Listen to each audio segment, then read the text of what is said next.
Richard, lately I've been thinking a lot about how our people have been represented, or rather misrepresented, in a number of different cultural spaces, including art and history, and about how, despite that colonial misrepresentation we've been subject to in art and in history, how art can be a vehicle of challenging and expunging those misrepresentations.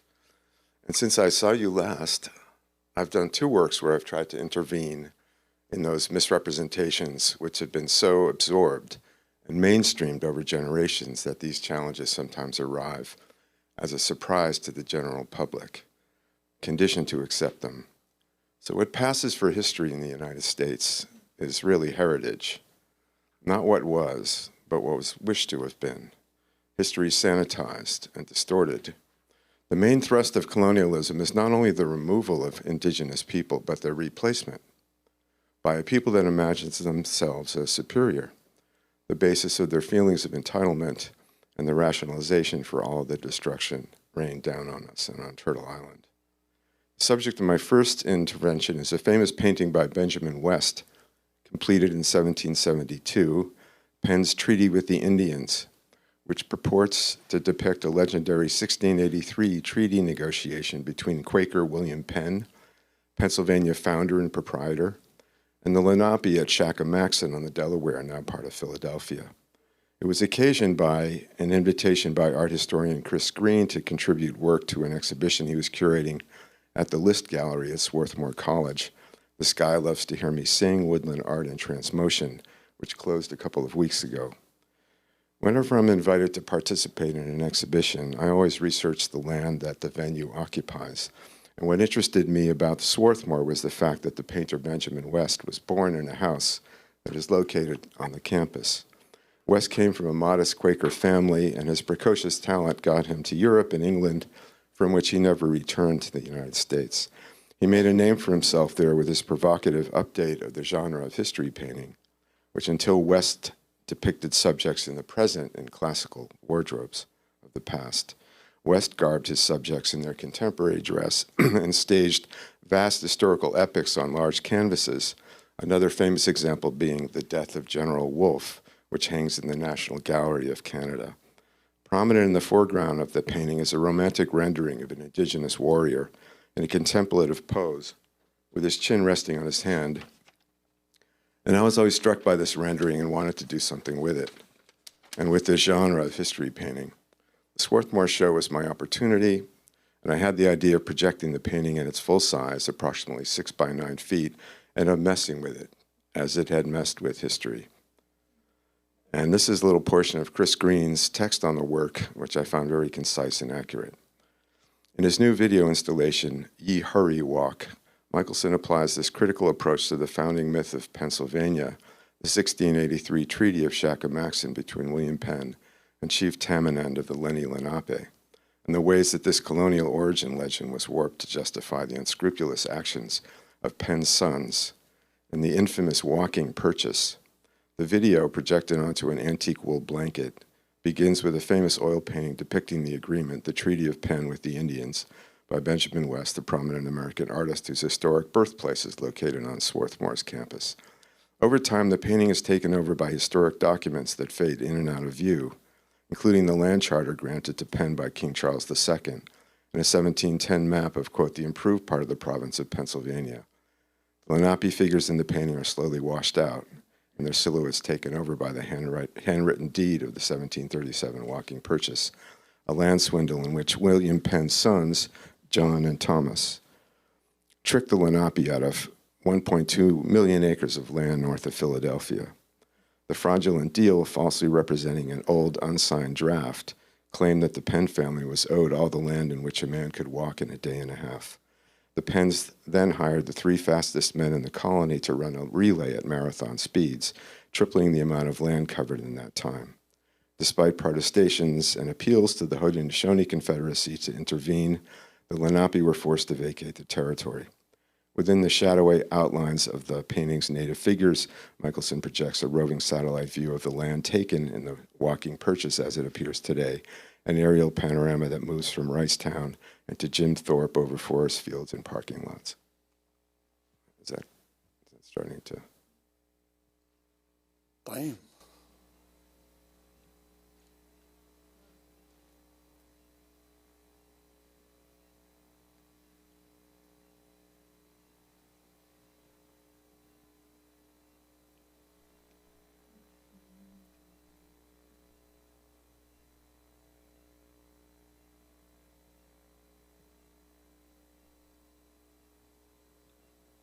It started at the end, sort of. Pardon?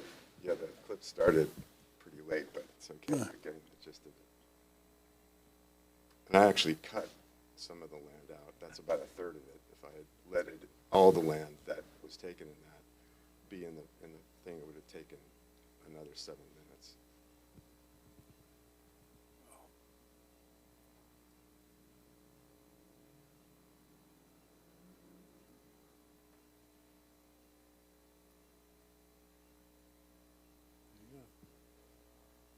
But it, And he says, by projecting this land grab onto a blanket, an item of diplomatic exchange centrally featured in the painting.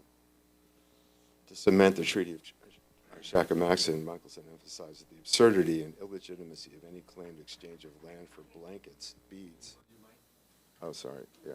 you got to hold your mic. For blankets, beads, or material wealth not recognized by Native nations. Penn's treaty was itself commissioned from West by Thomas Penn as an attempt to gloss over negative attention to his family's governorship, and from such land theft that was controversial even in its time. And Michelson calls attention to the role of this famed work of American history painting as a work of colonial propaganda.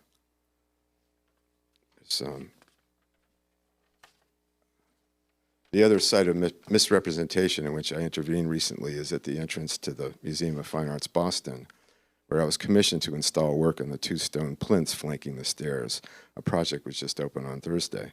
I'll read from critic Murray White's front page article in the Boston Globe yesterday. For more than 100 years, the museum's sole adornment at its Huntington Avenue front door has been Appeal to the Great Spirit, a sculpture of an indigenous man on horseback in a feathered headdress, arms stretched wide in an apparent plea for mercy. Boston-based sculptor Cyrus Dolan made it in 1909 as a gesture of sympathy for a Native American population that after centuries of colonialism had been radically diminished in number, in land, and in cultural presence. He intended the piece as a warning that a continuation of the country's vicious policies of assimilation and marginalization would be their literal end. Of course, it hasn't quite worked out that way, due more than anything else to the resilience and determination of indigenous people themselves. Only recently has the museum tried to address that disconnect. Michelson's figures turned Dolan's outdated declaration into a conversation. So to back up a little bit, this is Frederick Petrich's The Dying Tecumseh on the left, from 1856, and Peter Stevenson's The Wounded Indian from 1850. And the vanishing race theme was rampant at the time and embodied in many public statues, including these two. Cyrus Dolan, who we'll get to his work in a sec, the one who has the statue, the furthest to the right is the one in front of the Museum of Fine Arts, Boston. And however well-intentioned, the quartet of statues made by Dolan between 1890 and 1908, known as the Epic of the Indian, from left to right and chronologically a signal of peace, the medicine man, protest of the Sioux, and appeal to the Great Spirit, reeks of stereotype, stock characters of the American Western genre. I have a long relationship with Appeal to the Great Spirit, dating back to my Latin school days as well as my later time at the Museum School in Boston. The thing about Appeal to the Great Spirit is that it is not without appeal. Dolan was an accomplished sculptor, and the war-bonneted Plains Rider is a compelling icon. Familiar from Westerns, but his presence in Boston lacks context, except as an example of a popular stereotype. It is generic in relation to Boston, rather than specific. An anonymous, unarmed Plains warrior on horseback, his arms raised in prayer, wearing a Navajo squash blossom necklace and tribally identifiable moccasins. Dolan, raised in Utah alongside Native people and sympathetic to Native causes, intended it as a humanitarian tribute to Native survival and spirituality, which was mainly how it was received in 1909, but to many today, including Native people, it is a deeply problematic relic associated with the extinction paradigm. I think it is both compelling and problematic, but important enough to respond to, which I'm attempting to do with my commission. So let's see. I don't know what happened to the color here. Did I do something? The color is completely. Oh, okay, good. All right. Okay, I was getting nervous there. All right, so let's see. I'm sort of moving back and forth here. Sorry, this is my fifth lecture in about 8 weeks, and they're all sort of bubbling up.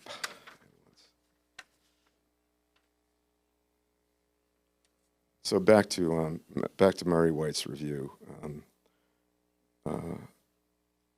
Well, he says the same thing, that Dahlon's piece portrays no one in particular. It's a vague pastiche of mostly Western Plains Cree aesthetics and an avatar of generalized indigenous suffering. So in contrast to Dahlon's plaintive Plains figure from the distant West, the Knowledge Keeper celebrates a pair of living, dynamic local tribal citizens, Aquina Wampanoag, Julia Martin, and Nipmuc Andre Strong Bearheart Gaines. Julia is an accomplished artist and twining expert who made all of the beautiful regalia she's wearing in the sculpture. I should show you, that's her on the left. And Andre, including the turkey feather fan she's shown raising in an honoring gesture. Andre is an Indigenous activist and public speaker who leads workshops on traditional crafts and practices through his nonprofit, No Loose Braids, and also made some of the regalia on his figure. I chose them as models not only for their physicality, but for their beauty of spirit, for their important work as role models and knowledge keepers in their communities. It's high time for the people of Boston and Massachusetts to see and acknowledge the Indigenous people who have always been here, who continue to steward the land, and who will always be there. Hopefully, their visibility at the entrance to the Museum of Fine Arts will help reverse generations of involuntary invisibility. Their presence helped fill a long-standing absence.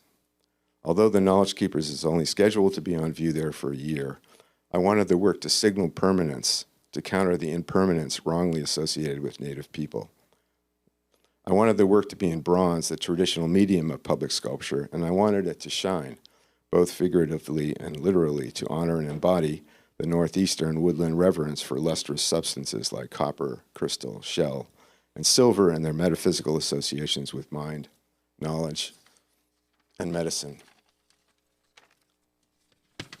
From the mid-17th century into the 19th, silver objects were traded and gifted to northeastern woodland nations by European fur traders and colonial authorities as a symbol of friendship and alliance between equals. The historic agreement between my Haudenosaunee ancestors and the English crown, known as the Covenant Chain, was symbolized by a silver chain securing an English ship to our Tree of Peace. Though trade silver was originally supplied by colonial producers, silver smithing was taken up by the Haudenosaunee as well as the Wabanaki of New England, who adapted designs to their cultures. The shine and silveriness of the sculptures were arrived at by gilding them in platinum leaf, as opposed to silver, which quickly tarnishes. Platinum is not only the least corrosive of metals, but one of the most stable.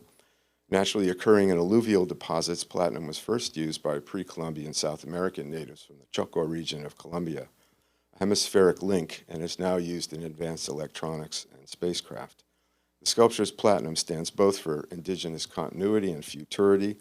The indigenous future for their people, Julia and Andre, among others, are working to promote and protect. I'm going to close with a video of the installation on Thursday. It's footage shot by the museum, and I thank you all for coming.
course, it didn't fit first try, so. It was a frosty morning in Boston. Started at dawn and it didn't finish till maybe 1 or something.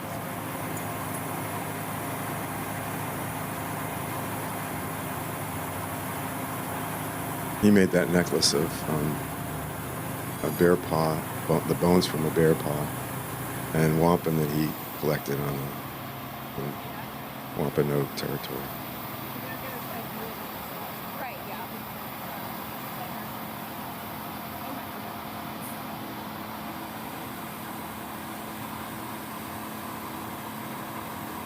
It's like Iwo Jima or something, these guys grabbing this, trying to correct it.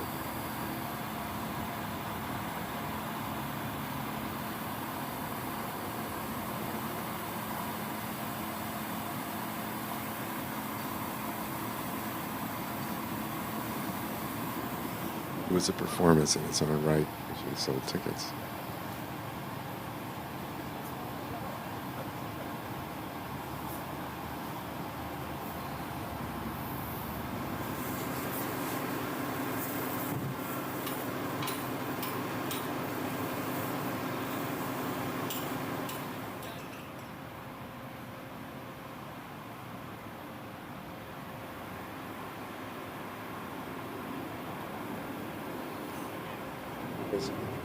Four rods that are on the stone plinth that holes in the base have to line up with perfectly.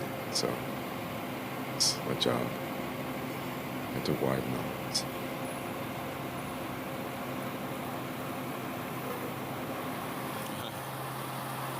And that's Julia.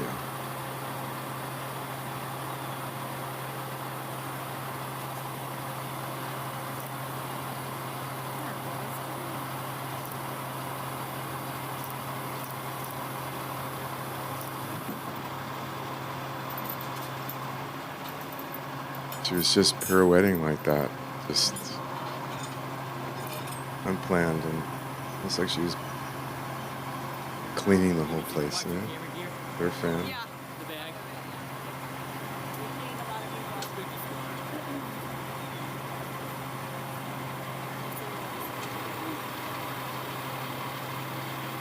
The right word.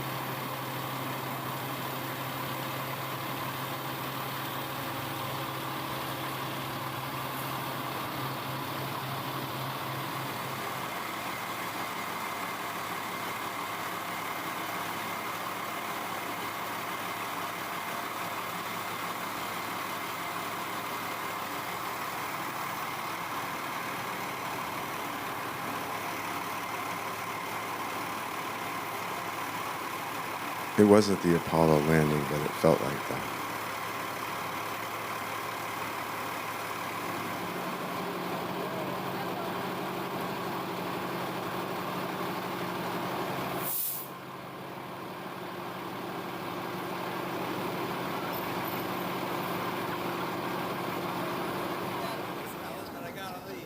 That's Matthew Teitelbaum, the director.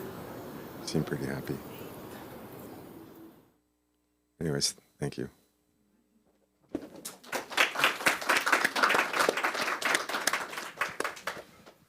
Katina? My turn. I've been thinking a lot about the topic of this conversation, which is moving forward as well, and challenges and opportunities faced by artists and scholars. And I think that the presentation right before this one just kind of derailed everything, because I feel like that should be the topic from my perspective as an Australian, Forge. And I was just taking notes and thinking, like, wouldn't it just be amazing if this conversation right now was actually just us learning about the business plan and how to how to actually, make that happen in Australia. And then, also the university degree, which, we've got Kaya at home, but that's one part of a bigger institution. It's one, it's one in the entire country, and we don't have our own universities. We don't have our own governance systems in most of the country. Well, we had one with Proper Now. That we just changed the rules. Like how they had them. Yeah. But I think this kind of, idea of moving forward. So I feel very connected with this idea because of, this idea of legacy and inheritance is something that in my family it's been really kind of indoctrinated into us about, what is the legacy of my generation, whether that's in family and community politics and in the cultural sphere, and kind of giving back to the different communities that we revolve around in. And this time that I've got to be, based on Turtle Island, it's a 6-month residential fellowship.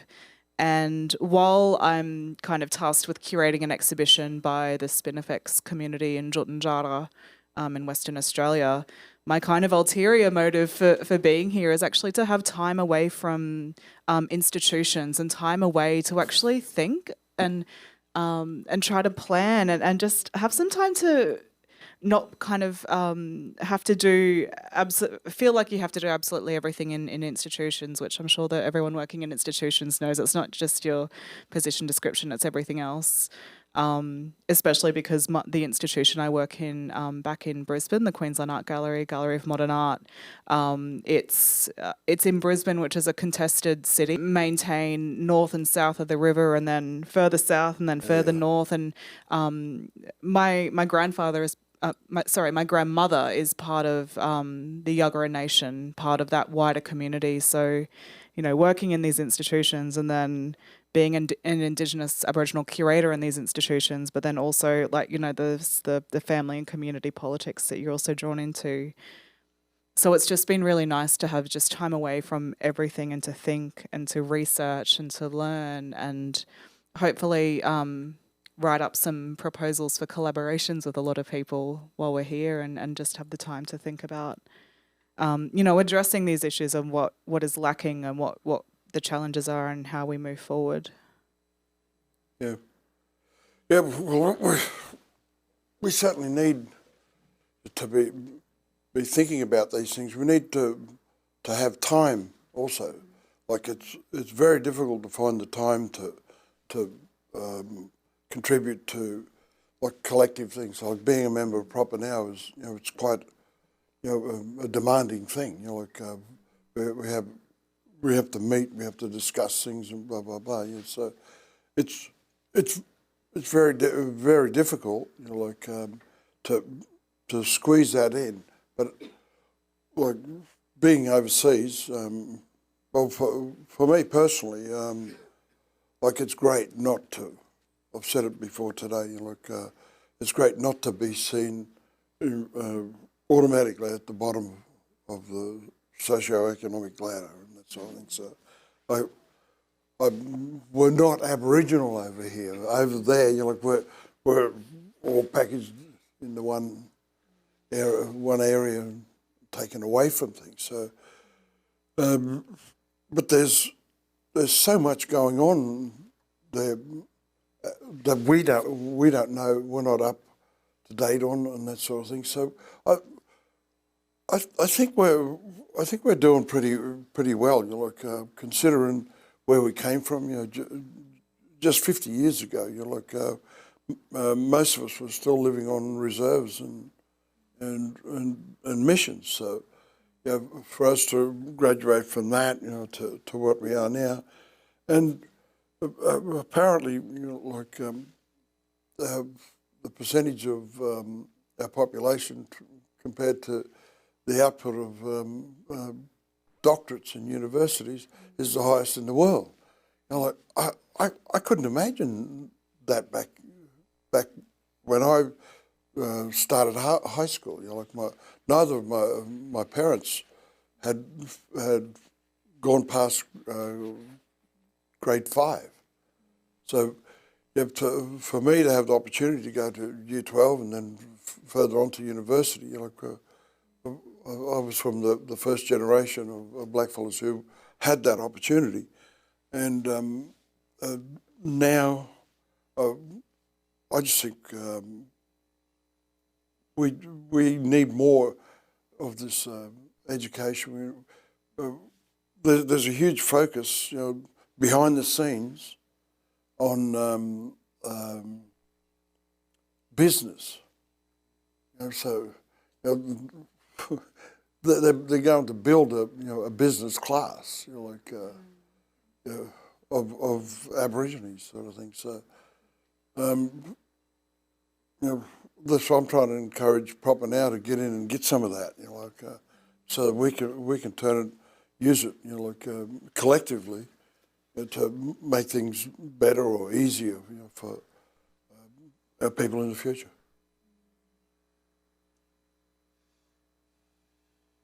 So what you got planned? Lots of ideas. I suppose everything is pending funding, right? Yeah. To a degree, for the biggest impact, but just being able to travel around. I think it was last week I went to the Inuit Futures conference, which is at the museum, the Montreal Museum of Fine Art, and got to learn from so many artists and community members about their artistic practices and the institutions and the places that they live and work in. And it was also there were I can't remember the term, but it was Arctic circumpolar Arctic communities, and thinking about, because they were talking about borders a lot, and in Australia, like, we talk about borders, but where the one continent is the one country, but unlike circumpolar communities where there are country lines as well as state lines dividing people, and none of the Siberian family members were able to come to the conference because they're based in, or people based in Russia. But it's just been brilliant to kind of learn from other Indigenous global people and really kind of re-spark the fire and the flame and the passion for, as a reminder of why we do what we do, and why, I want to be working in the arts, and the passion that people have within the arts. Hello. What are you up to? Moving forward. Well, I've noticed that I've been trying to get the history straight for years, right? Like counter the myths and the false narratives that pass for history here, towards people confronting it. There's that passage in Ulysses where Stephen Dedalus character says, I'm trying to awaken from the nightmare of history," something like that. Well, I don't think you can awaken. You can try to awaken. I think nightmares awaken you, and I think that the history here should be such to awaken people to what needs to be done, and some wrongs that need to be righted. And leaving nativist history is not native history. I'll say that. And burying I said this recently, burying a people's history is a way of attempting to bury their future. And that's what's happened here. So I've been working in this very specific, sort of site-specific way for over 35 years, trying to bring attention to these matters and to really use the archive against itself, the way it's been used. And it was a lonely place 35 years ago, but it's a quite crowded place now, which is, I guess, a good sign, that artists of color are really taking on this history. It's not to get stuck in it. It's the opposite. It's to try to make sure that it's told correctly, and then the implications of that put a burden on society, or should put a burden on society, to make some changes and to right some wrongs. So I think that's been my project, and it continues to be. It's not the sort of building that Candace is doing and this and that, that isn't my project right now. But I did have a sort of hand in that in Indigenous New York, which was a project in 2016 that I partnered with the New School, the Viralis Center for Art and Politics, to try to, I was noticing, this vigorous global Indigenous network that you're talking about was already inspiring to me for quite some time, and it was not showing up on New York's radar. And I just thought, well, that's too bad, and that's wrong. And Indigenous friends would come into town and say, so where's the show, or where are the shows? And I'd have to say, well, there aren't any. But now I could say, well, there's 3 openings tonight, you're going to try to make them all. And part of it was just nobody had reached out to them. We had a curator there for years, but no one was building any bridges with the other institutions in New York. I'm not sure why, but sometimes you just have to take matters into your own hands. I think you have to imagine it first. Yeah. So, we invited, we had a stellar group of our curators, including Candace and others, Wanda Nanabush, who met with their colleagues from major institutions. It was very generative, and we had, over a period of about 18 months, we had 3 events. The first was a curatorial sort of convening that was closed colloquia. I curated these roundtable discussions. People were moving around and talking all these things. And then we did the same thing with critics and writers, and then finally with artists. And Richard was part of that. And it really did open some minds and some doors in New York City. And people were sort of, well, it's really changed now. And, well, that was one of the things. And it wasn't, just that. There was energies happening, and especially in Canada and other places. And I was very gratified to see now that it's broken open. And, so the future is promising. Yeah. I see that very much as a future too. Is putting on these events, and enabling events to follow. I think that's what we can do. That's some of the things. Like we now have the contacts, in the museums and that to be able to do these things. So, Katina's there in where's it? Charlottesville. At the Kluge-Ruhe, you could arrange a talk there. Invite some people from Brisbane. Yeah, we're thinking about programming for the exhibition open. So the Spinifex exhibition will open mid-March next year at Kluge-Ruhe.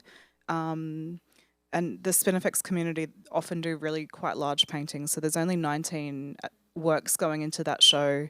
But Fondation Opal in Switzerland, they have a number of really major, really large paintings by that community. And so they've partnered with Kluge-Ruhe. So we will be presenting a larger version of that exhibition in December 2026 in Fondation Opal. And so I get to, so privileged and so lucky that I get to go to, Switzerland in a week and a half's time to scope exhibitions there, but also, research collections and make connections back. Yes. and let people know where their artworks are, because often, there's the big resale market, and you don't always, people aren't aware of where their artworks are or become, acquired by. So, yeah, just making sure that we keep all of these connections strong and alive, and advocating for conversations in the future. But also, just a really quick point, I know that we all had a big giggle about the open bar in the last panel, but whenever I organise an exhibition, even if it's at Quagoma, I always make sure that there is an after party organised, not just to party and dance, but so people can have that time in a more casual, quiet setting to kind of step aside and have those conversations about ideas, or, you know, exchanging business cards and saying, oh, I've got this idea or project, or you need to meet this artist. So those official as well as unofficial gathering spaces are really equally as important as each other. Spaces where you can sing "Born to Be Wild." That's with, performance with art. about three bottles of wine in you. You know. Yeah. Oh, maybe time to But we've never done that, have we? never. Never. Maybe should I open it up for questions? Time, sir. Any questions? That means we were really clear. I'm sure somebody will have confused something.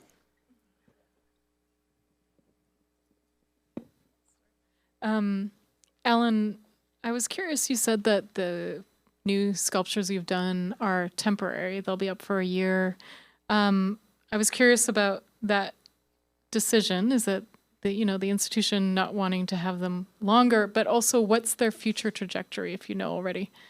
Yeah, I don't know their future, but they are the inaugural Huntington Avenue entrance, empty plinth, basically, installation. And they're affiliated, I guess, with the first Boston Triennial. It's opening in the spring.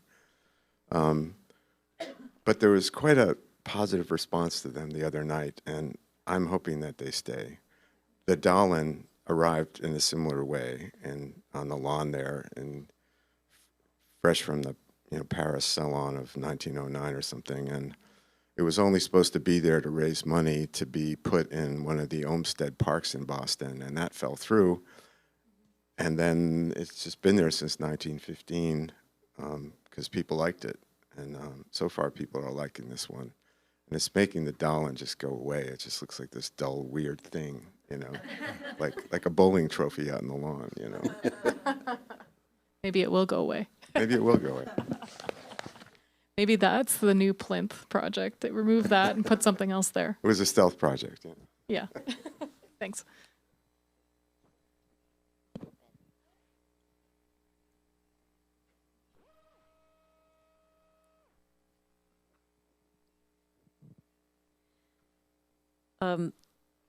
Forgive me if it's a little outside the realm, but anyone could answer this, but what are your best imaginings for our climate for the next 20, 30 years? What's that? Which climate? Give the land back, and we'll do something about it. Just that little detail. What he said. Other questions? Hi, I joined a bit late, so I might have missed a lot. But I'd love to know from all three of you if you have any advice for young artists, because I just moved here a couple months ago. Don't do it. Yeah, What? don't do it. What is it? Say it again. Don't do it. How come? Go to law school. True. You'll be happier. Your parents will be happier. Well, I've committed. I've committed to this, and I want some scholarships to study my masters, so I've got a bit of a slight buffer. I'm just kidding. It's the best thing in the world, when it's working. I guess, what would you say, some pointers of advice to, I guess, navigate, maintaining one's vision and integrity, and also balancing the, career advancement and things of that nature? Just think you're on a survivalist course that's really hard, and then just survive it. Bleak but true. Yeah, You could do a reality series. it's true. Find your peers as well, and find peers who are writers, find peers that are critics, collaborate with them, exchange artworks for writing, Richard, do you have any words of advice? Gee, I would not encourage anybody to get into art. You know, like to being an artist. It's a very lonely, very Rejectee. well, you got to have a tough skin too. You know, gee, you have to work really hard, of course. You know, like that. You know, you have to get your 10,000 hours. You know, like up. You know, and you know, like if you're lucky, you're like a young, good-looking guy. You're like you know, cozy up to certain people and that sort of stuff. You know, like yeah, that could work too. You know, like I've seen. But yeah, look, I think you just got to. It's a huge commitment.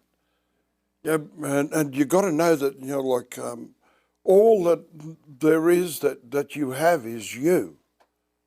You know, you haven't got anything else to bring to the table. You're like, so you know, like find out who you are.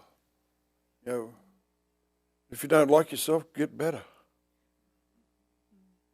I think as well, like seeing art in the flesh is really important. Like not just reading about it, looking at art, other people's artwork in museums, and if you don't like it, don't dismiss it and walk away. Like just stand there and think, if I was to do this differently, or what is it about this work that I don't like, and really look and really think and see and go to openings and hear other artists talk. Yeah. Hear people talk, and you know, then there is the networking and meeting people, but I think just consistently showing up is important. Yeah. I used to tell my RISD students, you know, if the work isn't there, like it's going to go nowhere. Like the work has to be really good, first of all. But then you have to be pleasant, and you have to be somewhat reliable. You really do, because people want to work with you then. Email curators back. Even if it's saying, oh, hey, really busy, I'll get back to you in 2.5 weeks when this deadline's over. Even my just a real my quick- unread emails is at 18,953. Unless you're Look Uncle what a Richard. success he is. But that's what gallerists are for, right? Yeah. Well, yeah, that's what I completely, you know, gave up those administrative skills that you're gonna need right now. You know, if you're just starting out, you're gonna have to do everything. You got to do your admin. You got to do your publicity. You got to do, you know, your replying to the emails and all that sort of shit. You know, so. That might last a long time, by the way. That phase. Oh, good. Tough it out, mate. Like, He seems ready, it's doesn't good. he? It's good to be sitting up here. You're like, yeah, but you know, like getting here took a lot. Yeah, so a lot of journeys, a lot of fantastic parties and that sort of thing. Yeah, so. No comment. Any other questions? It truly is. Oh well, it's time to say thank you very much. No, but I was gonna ask a question actually. As one of the organizers, I was also wondering. One of the prompts I gave to you was that last several years we have seen a shift in the art world in general. Like everybody's paying a lot more attention to Indigenous art. It's a great triumph that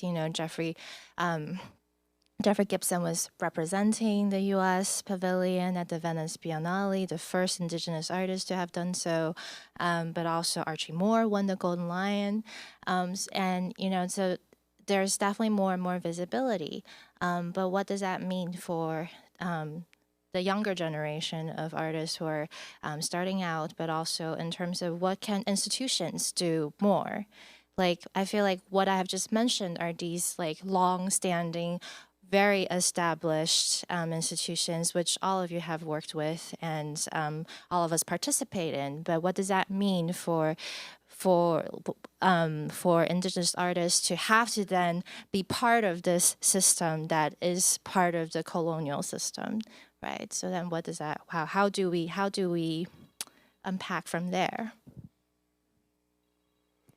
Look, we just probably now just had a collaboration with an Indonesian collective called Taring Padi.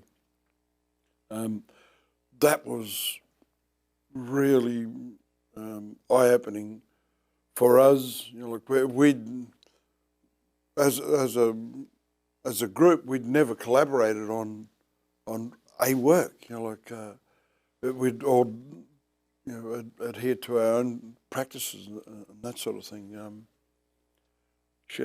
I don't think I'm answering your question,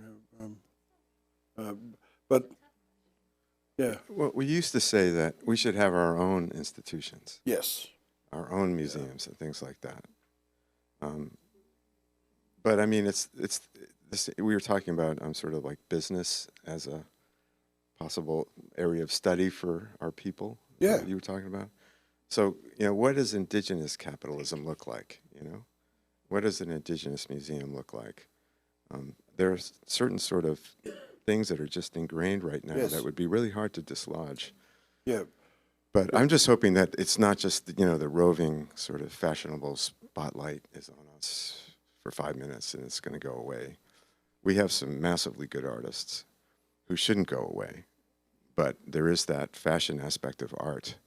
There is that roving spotlight. There is that, sort of let's go on to the next thing.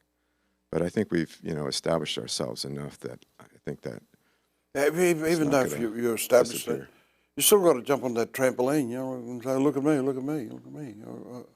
Otherwise, they're going to run right by you. That's the reality. So you got to keep relevant. And you got to be able to get your message out there. seems like there's no shortage of really talented young Indigenous artists coming right up. And there's now a mechanism for them to be seen, which there wasn't for me 35 years ago. I think it brings up a lot because there are some people who see that global spotlight and try to come. I'm trying to work out how to say this in a way that's not. I don't know. Just spit it out. Yeah. Well, it's being recorded, Richie.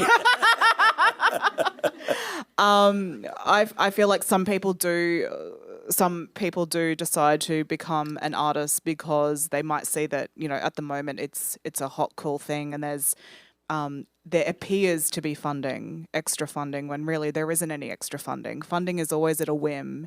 I'm talking about state government. So I think how I go about life day to day, it doesn't affect me at all because we know that can be taken away at any time. So it's continually just advocating for people who are worth it and who do the work and who are amazing artists. But then you do see people kind of try and jump on a bandwagon because they think that they see dollar signs.